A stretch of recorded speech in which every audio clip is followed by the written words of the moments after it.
Sampai masanya tiba, datang malaikat membawa kain kafan min nur, dari cahaya. Lalu malaikat menampungnya, keluarlah roh. Sejuk terasa dari kaki, naik ke atas, naik, berhembuslah dia dari mulut. Wa nafakhtu fihi min ruhi, aku hembuskan, aku tiupkan. Dulu waktu masuknya ke tanah, ke daging itu ditiup, maka keluarnya pun juga keluar. Maka mata memandang, ruh keluar. Biji mata memandang, keluar biji mata. Makanya orang yang mati itu matanya terbuka.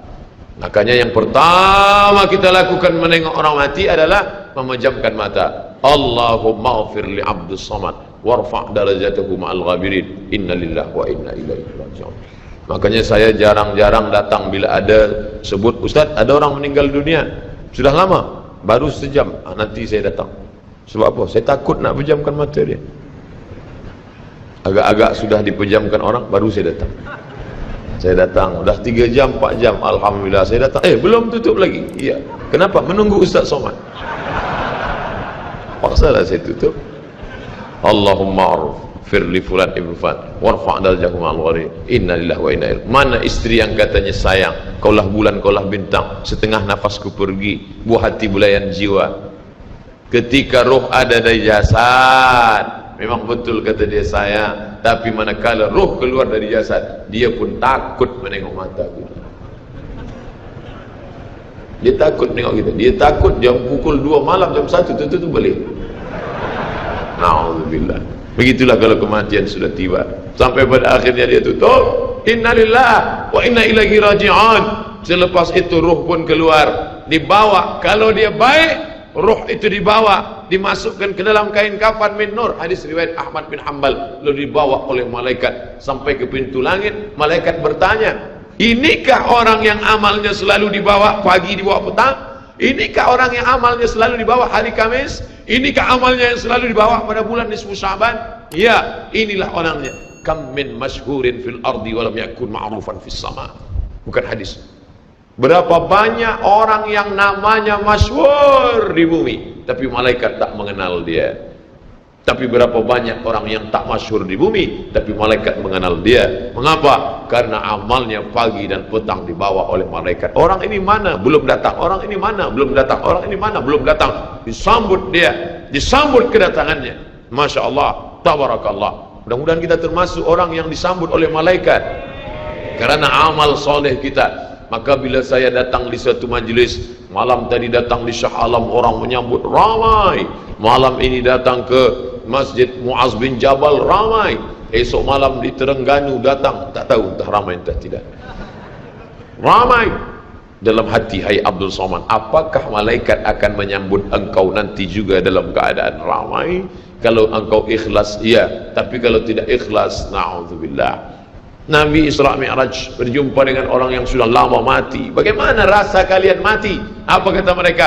Seperti kambing yang dikuliti hidup-hidup, seperti tebasan pedang di tempat yang sama beratus kali, seperti kail mata pancing yang masuk ke dalam kulit yang basah, ditarik, disentapkan sehingga terikut dagingnya sampai keluar. Makanya selalu kita berdoa, Allahumma hawwin alaina fi sakaratil maut, taubatan qabla al maut, taubat sebelum mati, wa rahmatan indal maut, dapat rahmat ketika mati, wa maghfiratan ba'dal maut, mendapatkan ampunan sebelum mati. Allahumma hawwin alaina fi sakaratil maut. Makanya doa selamat itu baca pelan. Baca pelan, merenungkan. Ini sekarang banyak orang baca doa selamat cepat-cepat. Maut. Apa mau aja nih? Saya tak pernah menghafaz doa itu pakai kertas, tak pernah. Wa taubatan qablal maut, wa rahmatan indal maut, wa maghfiratan, belum pernah. Kenapa Ustaz boleh hafaz? Sebab dulu dibawa oleh ayah, dibawa oleh bunda, dibawa dalam acara tahlil, dibawa dalam kenduri orang mati, dibawa. Tiap hari telinga mendengar Tuan Imam membaca pelan, maka kita ingat. Wa taubatan qablal maut, wa rahmatan indal maut. Anak-anak kita ini, walaupun mereka lari sana sembang sini, tapi telinga mereka mendengar. Dan anak-anak ini hafaz. Kadang anak hafaz, ibu bapa tak hafaz. Sebab apa? Sebab dia golden age, usia emas. Mereka hebat, mereka kuat ingatannya, menangkap hafazan itu begitu kuat. Maka kita ajarkan mereka doa itu pelan-pelan. Sebab bila kita ajar kuat-kuat, mereka balik, dia panggil, ibunda dia panggil, cuba engkau baca apa doa tadi? Allah maut, Allah maut. Apa mau aja ni? Sebab di Iraq banyak orang mati, sebab di Suriah banyak orang mati, di Palestin banyak orang mati, di Rohingya banyak orang mati. Padahal maknanya amat sangat dalam. Allahumma hawwin alaina, ringankan kami fi sakaratil maut.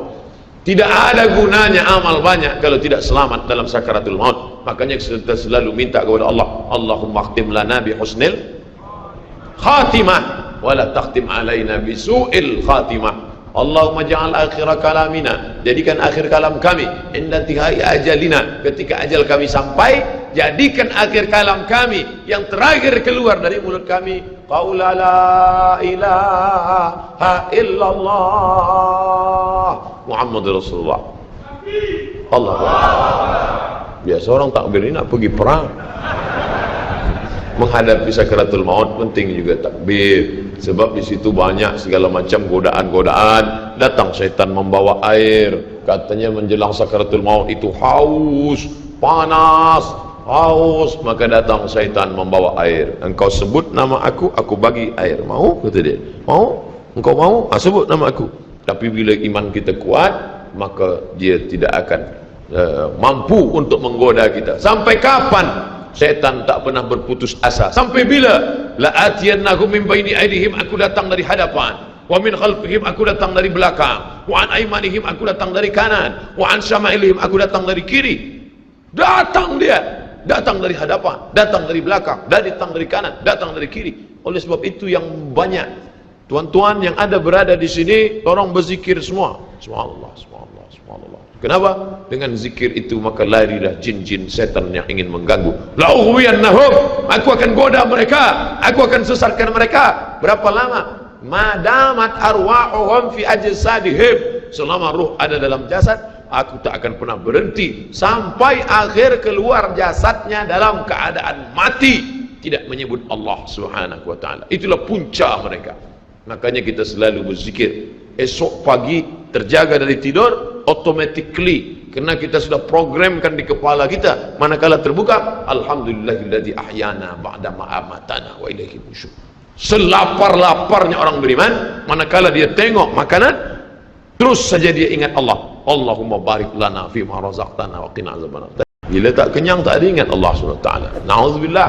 Oleh sebab itu maka inilah hidup yang singkat ini. Bila pernah kita bersedekah, itulah yang akan menolong. Laula aghartani ila ajalin qarib, kalau engkau beri aku umur panjang ya Allah, apa yang akan kulakukan?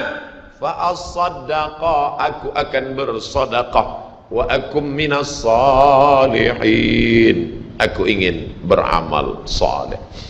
Malam ini tajuknya Masya Allah, ini tazkirah terakhir, ini tazkirah akhir, last, dan tajuknya pun akhir pula. Mudah-mudahan ini tazkirah terakhir, tapi bukan terakhir bagi saya. Andai mati, tidak masalah. Allahumma ja'al hayata ziyadatan li fi kulli khair. Kalau engkau takdirkan aku besok masih hidup ya Allah, jadikan hidupku itu ziyadatan li, sebagai amal tambahan. Kalau mati malam ini, Allahumma ja'alil mauta rahatan lana min kulli syarr. Kalau aku mati, maka kematian ini berhenti berbuat dosa. Orang beriman tak pernah sedih. Kalau dia mati, berhenti buat dosa. Kalau bertambah pahala. Andai Abdul Somad esok pagi masih hidup, bertambah pahala, dia akan tazkirah, dia akan bagi pelajaran.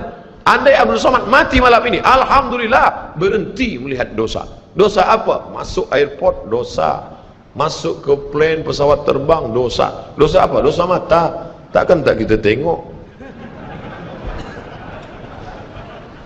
Mata terbuka, takkan kita tutup? Maka orang beriman sentiasa menjaga dirinya, tak pernah dia berkeluh kesah, tak pernah dia mencaci maki. Kenapa aku matikan aku ya Allah? Kenapa umurku pendek ya Allah? Ridha kepada Allah. Itu yang selalu kita katakan, raditu billah rabba wa bil islami dina wa bi muhammadin nabiyan wa rasula. Aku ridha. Ada yang lebih hebat daripada haji mabrur, ada yang lebih hebat daripada jihad fisabilillah, ada yang lebih hebat daripada zikir dan baca Quran. Apa dia? Ridha bi qada'illah, ridha menerima keputusan Allah. Makanya banyak lelaki yang ridha manakala meninggal istrinya, datang orang, apa tuan tak menangis? Aku ridha menerima ini, Ustaz. Memang dah lama aku tunggu-tunggu. Oh, ini bukan ridha, ini memang penyakit. Oleh sebab itu maka makna ridha adalah tak berkeluh kesah. Setelah orang masuk ke dalam surga, mendapatkan kenikmatan surga, Allah bertanya, "Madza turidun?" Hai penghuni surga, apa lagi yang kalian inginkan?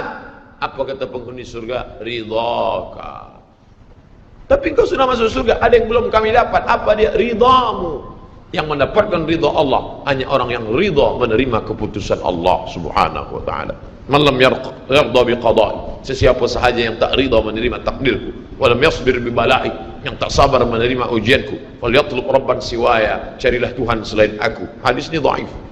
Tapi untuk tarhib wa tarhib, untuk berikan semangat beramal, untuk fadail amal boleh dipakai, kerana ia bukan masalah akidah, bukan masalah halal haram. Jangan permasalahkan masalah. Bila kita sudah beramal, sudah baik, tak usah berkelahi masalah khilafiyah, masalah kecil-kecil, masalah sepele, masalah remeh-temeh, kerana ini hanya akan merosakkan hati kita sahaja. Berapa banyak hati rosak disebabkan masalah-masalah. Assalamualaikum warahmatullahi, Assalamualaikum warahmatullahi.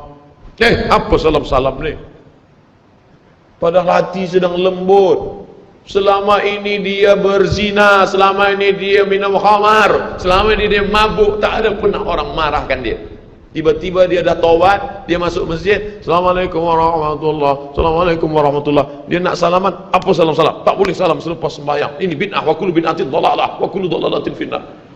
Kata dia dalam hati, aku mabuk 20 tahun, tak ada orang bagi tahu mabuk tu haram.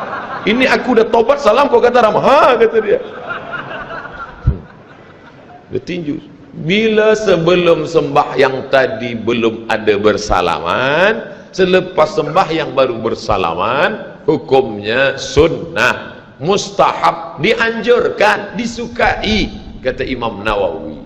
Belum sembahyang tadi tak ada salam, sebab dia lambat. Allahu Akbar. Lepas sembahyang dia salam, mustahab, dianjurkan, baik, tak salah.